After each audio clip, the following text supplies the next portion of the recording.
홀로도모르라는 유명한 아픔이 있는 역사가 있습니다. 스탈린이 소련을 공산주의화 만들어 갈 때에 식량을 배급제로 만들었죠. 그래서 전체주의라는 게 전부가 다 소유하는 겁니다. 그래서 개인의 소유를 허락하지 않죠. 심지어 당시에는 어린 아이가 집에 식량을 조금 가지고 있더라도 그 자리에서 바로 총으로 쏴 죽였다고 합니다. 참 사회주의 무서워요. 조금 더 그런 곳에 우리가 마음을 두면 안 될 것 같아요. 그때 당시에 국가가 식량을 소유하면서 배급제로 나가게 되는데, 그 배급제로 하면서 배급을 못 받은 사람은 밀이나 쌀이 전혀 없는 거 아닙니까? 그래서 굶어 죽게 됩니다. 홀로도모르가 뭐냐면 기아로 죽었다라는 거예요.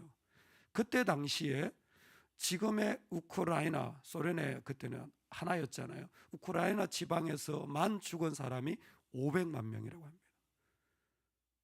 우리는 그 역사를 모르지만 우크라이나 사람들한테는 기가 막힌 일이에요. 전쟁도 아니에요.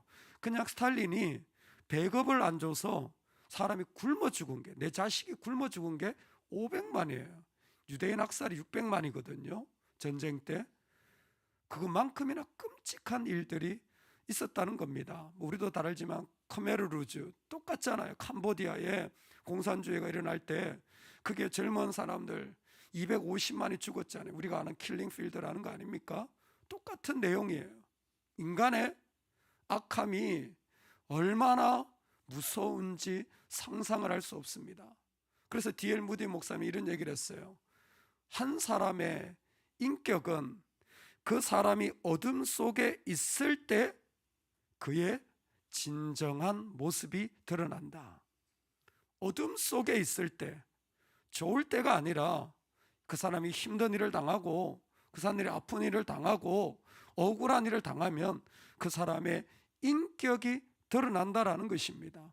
그 사람 안에 악이 있는지 아니면 또 다른 어떤 모습이 있는지. 근데 오늘 시편 기자는 정말 온 세상에 가득한 악의 모습을 보게 됩니다.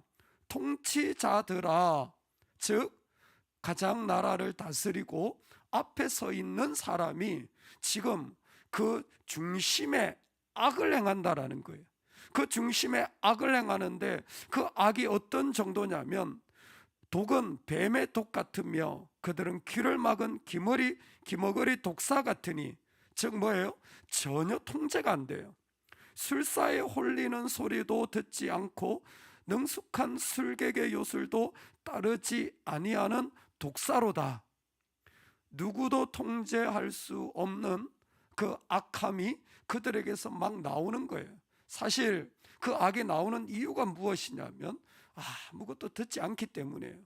그러니까 안 들리면 그 악은 사라지지 않습니다. 왜 이렇게 악합니까? 어떻게 이렇게 통치자들이, 어떻게 사람이 이렇게 악해질 수 있습니까? 한다면 다윗은 정확하게 진단합니다. 그 중심에 악하다라는 거예요. 그 중심에 악하다라는 거예요. 중심에 악하다라는 것은 그 속 깊은 곳에 악이 있다라는 겁니다. 그 사람이 그 말을 한 것은 그 악을 묵상하고 있었기 때문이에요. 그와 같은 행동을 한 것은 순간적이 아니라 그 안에 내면에 그 더러운 것들이 가득했기 때문에 그 중심에 악이 있다라는 거예요.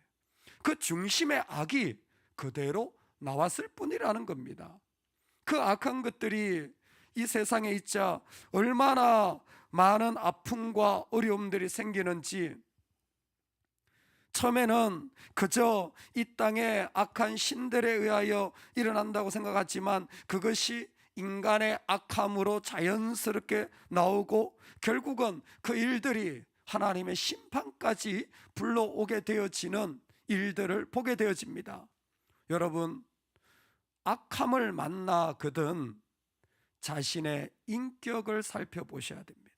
즉, 내 내면의 모습이 어떤지를, 그 악을 보든 내 안에서 나오는 모습의 악을 보든 나의 내면의 모습, 내 인격이 어떤 모습인지를 들여다볼 필요가 있습니다. 구체적으로 에베소서에서는 우리가 싸우는 것은 혈과 육에 대한 싸움이 아니라 그랬습니다. 즉 우리가 뭐예요? 성질이 나고 화가 나고 육체적인 정욕과 욕심에 이끌린 모습이라면 그건 그리스도인의 올바른 모습이 아니라는 겁니다. 그런데 정작 그런 악이 나와서 그런 혈이 나오고 육이 나오고 그런 세상적인 것들이 나온다면 지금 그의 영혼의 상태는 말할 것도 없이 뭐예요? 인격적이지 못하다라는 겁니다. 잊을 수가 없습니다. 선교지에서 선교사님이 그 신학생들에게 밥을 먹이는데, 피자를 사주는데 옆에서 그런 소리를 하시더라고요. 이 새끼들 더럽게 많이 처먹네. 그걸 들은 중고등부회가 충격을 받은 거예요. 그걸 들은 집사님 충격을 받은 거예요. 선교지에 간다고 선교사 인격이 바뀌는 거 아니구나. 뭐 직분 받는다고 바뀌는 게 아니에요. 안에 있는 게 그대로 드러나온 거예요. 결론은 뻔합니다. 일을 많이 할수록 그런 사람이 일을 많이 할수록 더 분열돼요. 일을 많이 할수록 더 깊이 깨어집니다. 왜? 안에 혈과 육이 있는 사람은 아무리 쌓아놔도 혈과 육밖에 안 나와요. 그 사람은 선교지 가면 안 돼요. 여기 있는 게 도와주는 거예요. 아직 혈과 육이 준비 안 됐는데 앞에 선다?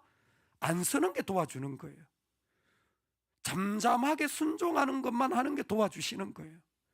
혈과 육의 싸움이 해결이 안 됐는데 어떻게 하나님의 영광을 드러낸단 말입니까? 다윗은 그 안에 악을 보고 있습니다.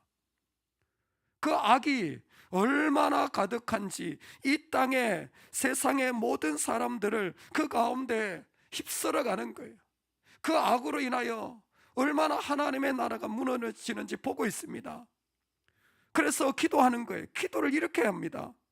물과 같이 사라지고 화살이 꺾인 같게 하시며, 이렇게 기도해요. 소멸하여 가는 달팽이 같게 하여 주시고 만삭되지 못하여 출생한 아이가 햇빛을 보지 못한 같이 하게 하소서. 조금도 그 악이 드러나지 말게 해달라는 거예요. 광야에 달팽이들이 껍질 속에 있으면서 뭐예요? 꼼짝도 하지 못하고 움츠리고 움직이지 못하는 모습, 악은 그렇게 되어야 된다는 거예요. 출생하지 못한, 만삭되지 못한 출생한 아이, 뭐예요? 존재가 허무하게 사라지듯이 악은 그렇게 사라져야 된다는 것입니다. 할렐루야. 물이 급하게 흘러간 같이 악은 사라져야 돼요. 그런데 그 모습을 여전히 그 안에 가지고 나아간다면 그것이야말로 얼마나 안타까운 마음인지 모릅니다. 우리 오늘 같이 한번 말씀 읽어보겠습니다. 그래서 그는 간절히 기도합니다. 10절 11절인데요 기도합니다. 시작. 의인이 악인의 보복당함을 보고 기뻐하며 그의 발을 악인의 피에 씻으리로다. 그때에 사람의 말이 진실로 의인에게 갚음이 있고 진실로 땅에서 심판하시는 하나님이 계시다 하리로다. 아멘. 여러분, 악한 자의 가장 큰 이 땅에서의 목적은 의인을 무너뜨리는 겁니다. 계시록을 통해서 악한 자의 궁극적 목적은 하나님의 자리를 무너뜨리는 겁니다. 그런데 하나님의 자리 무너뜨리는 것 멀리 안 가도 돼요. 이 땅에 있으면서 악은 끊임없이 하나님을 위해 살려고 하는 자들, 하나님으로 서는 자들을 끊임없이 무너뜨리고 끊임없이 파괴하고 끊임없이 그 가운데 그들을 서지 못하게 하는 것이 악의 정체입니다. 그 악인은 결국 무엇을 불러오냐면 하나님의 심판을 불러온다고 했습니다. 그래서 그때의 사람의 말이 진실로 의인에게 갚음이 있고 진실로 땅에서 심판하시는 하나님이 계시다 하리로다. 아멘. 하나님이 그 악을 심판합니다. 하나님이 그 악을 심판하실 겁니다. 그 사람 심판할 거다. 아니요. 여러분, 내 안에 있는 혈과 육에 속한 것들, 그 심판받을 거예요. 그렇게 악하게 말한 것들, 못되게 말한 것들, 비난한 것들 심판받을 겁니다. 그 결코 그냥 두지 않아요. 그런 말들로 인하여 나도 죽고, 나로 인하여 살아야 될 내 자식도 죽고, 나로 인하여 살아야 될 교회도 죽고, 내가 있는 곳곳이 다 죽어요. 왜? 악은 하나님이 심판하십니다. 악은 그냥 두지 않아요. 하나님 반드시 심판하십니다.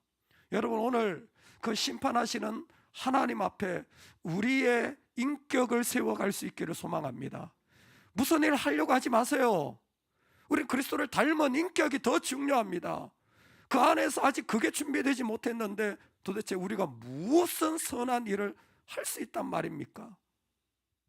오늘 하나님 앞에 보이지 않는 그 인격이 준비된 은혜가 있기를 소망합니다. 아멘. 첫 번째로 어떻게 나의 인격을 하나님 앞에 준비할 건가? 하나님 심판하실 텐데 반드시 심판하십니다. 하나님 반드시 심판하세요. 그 악이 무너지는 자리에 주님은 우리에게 이렇게 말씀하셨습니다. 우리가 싸우는 싸움은 통치자들과 권세들과 이 어둠의 세상과 주관자들과 하늘에 있는 악의 영들을 상대함이라. 여러분, 우리가 악의 영들과 싸우는 은혜가 있기를 소망합니다. 악의 영들과 싸워야 돼요.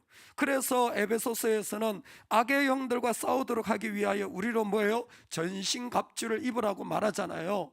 여러분, 기도가 무기라는 거 아세요? 기도가 무기입니다.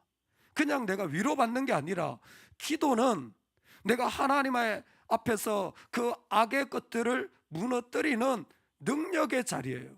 어머, 내가 기도해야 되는데 이 정도가 아닙니다. 요즘 내가 기도가 좀 쉰다. 여러분, 그거 그렇게 말할 게 아니에요. 그럴 정도가 아닙니다. 그러면 이미 악에 푹 빠졌다고 봐도 과언이 아니에요. 기도는 악의 영들을 싸우는 가장 최후의 보루입니다. 그러면 어떤 싸움입니까? 분명합니다. 에베소서는 이렇게, 로마서는 우리에게 이렇게 말해요. 한 사람의 불순종함으로 이 땅에 악이 들어왔지만 한 사람의 순종함으로 이 땅은 살아나게 되었습니다. 왜? 두 번째 아담이 언제 우리에게 왕노릇 하실 때 이 싸움은 승리하게 되어집니다. 기도가 왜 무기냐면요, 기도하면 두 번째 아담인 예수님이 왕노릇 하십니다. 인격이 어떻게 바뀌는 줄 아세요? 어머, 그 사람의 성품이 좀 부드러워지고, 어머, 그 사람의 좀 생각이 조금 더 사려 깊어지고, 그 도덕적인 바꿈입니다. 진짜 인격은요, 예수님이 왕이 되셔야 돼요. 언제? 악한 영이 왔을 때, 혈기가 나고 못된 말들의 생각이 들어오고, 그리고 이 땅에 엄나는 것들이 들어오고, 인간적인 내 그 원망이 막 들어올 때, 진짜 인격은 그때 그 사람이 기도함으로 예수가 왕노릇 하시는 거예요. 예수님의 왕노릇 하는 거예요. 사단이 왕노릇 하는 게 아니에요. 예수님의 왕노릇 하는 거예요. 너 지금 뭐 하고 있니? 내가 너의 왕인데 네가 어떻게 그럴 수가 있니? 네가 나의 옷을 입어야지. 어떻게 저 성질내고 사람들이 말하는 저런 옷을 입고 정치인들이 말하는 옷을 입고 그렇게 네가 말할 수 있니? 그럴 수 없습니다. 예수님의 옷을 입어야지. 저는 페이스북을 보면서 제일 안타까운 게 뭐냐면 수많은 사람들이 정치적인 의견을 너무 많이 올리더라고요. 그 사람 그리스도인인데, 심지어 목사님인데 예수의 옷을 입어야죠. 그곳이라고 할지라도, 안 보이는 곳이라고 할지라도 우리가 예수님의 옷만 벗으면요 옳은 것 같죠? 아니요, 전부 악한 것밖에 없어요. 통치자들이 뭐 옳아 보입니까? 대단한 것처럼 보이죠? 악할 뿐이에요. 우리 모두가 예수님의 옷을 입지 않으면 악할 뿐입니다. 여러분, 예수님의 왕노릇 하시기 바랍니다. 뭐 그렇게 서운하세요? 뭐 그렇게 상처를 받으세요? 예수님의 왕노릇 하시면 십자가에 죽으신 주님이 있는데 이미 죽은 자가 뭐 그렇게 할 말이 많으세요? 주님이 왕노릇 하실 때에 진짜 우리의 인격은 달라지는 겁니다. 내가 죽어도 괜찮고, 내가 이 땅에서 버림받아도 괜찮고, 심지어 내가 이 땅에서 원망을 받아도 괜찮은 것은 내 주님이 그 길을 가셨는데, 그리고 나도 내 십자가 지고 걸어갈 텐데. 할렐루야, 아멘. 우리 인격이 바뀌는 건요, 진짜 주님이 왕노릇 하셔야 못된 말들 안 나와요. 원망의 말들 안 나옵니다. 두 번째는 우리 인격이 바뀌려면요, 오늘 시편 기자의 지혜가 저는 중요하다고 생각합니다. 길게 보시기 바랍니다. 길게 보시기 바랍니다. 악은, 우리 생각은 반드시 다 심판당해서 물이 흘러간 같이, 물 흘러간 거 보이십니까? 쑥 지나가면 없어지잖아요. 화살이 꺾인 거, 악한 계획들 사라져요. 달팽이가 거기에 광야에 있으면서 걔가 얼마나 살겠습니까? 꼼지락꼼지락 거기서 아무리 해봤자요, 금방 없어집니다. 여러분, 조금만 길게 보십시오. 조금만 길게 보십시오. 하나님의 나라의 계획 안에 악은 결국 무너지게 될 겁니다. 내가 그럴 필요 없어요. 지금 아무리 그 사람이 그렇게 한다고 할지라도 내가 조금만 더 길게 보면, 우리가 하나님의 계획을 신뢰하고 하나님이 이루실 것을 신뢰한다면, 할렐루야, 하나님이 이 땅에 이루실 것을 신뢰한다면 우리는 그것 가지고 우리의 마음이 흔들릴 필요 없어요. 왜? 하나님이 이루실 거니까. 그러니까 시편 기자는 이미 악이 얼마나 찰나적이고 순간적이고 얼마나 하나님의 심판을 견디지 못할 것인지 분명히 알고 있었던 거예요. 우리도 그렇습니다. 우리도 주님의 능력 아래 이 땅의 악한 것들은 사라지고 무너질 것을 이미 믿는 자인 줄로 믿습니다. 그러니 눈을 들어서 조금 더 하나님의 구원의 계획을 길게 본다면 그거요, 물이 지나가 다 사라질 겁니다. 그때 우리는 어느덧 하나님을 신뢰하는 자가 되고, 하나님을 신뢰하는 자는 하나님을 의지하게 되고, 하나님을 의지하는 자는 그분 옆에 붙어 있게 되고, 그러다 보면 어느새 그분의 모습이 나의 모습이 되어지는 인격을 가지게 되어지는 것입니다. 왜? 주님처럼 보기 시작하니까, 주님처럼 생각하기 시작하니까. 마지막에 심판하실 그 주님이 다 이루실 것을 믿는다면 그냥 두세요. 괜찮아요. 하나님의 때 다 주님이 이루실 줄로 믿습니다. 여러분, 우리가 인격이 된 사람이 되어야 돼요. 그 깊은 곳이 주님이 왕노릇하시고 주님이 보듯이 길게 볼 줄 아는 이 마음이 진짜 우리에게 세워지기를 간절히 축원합니다. 아멘, 아멘.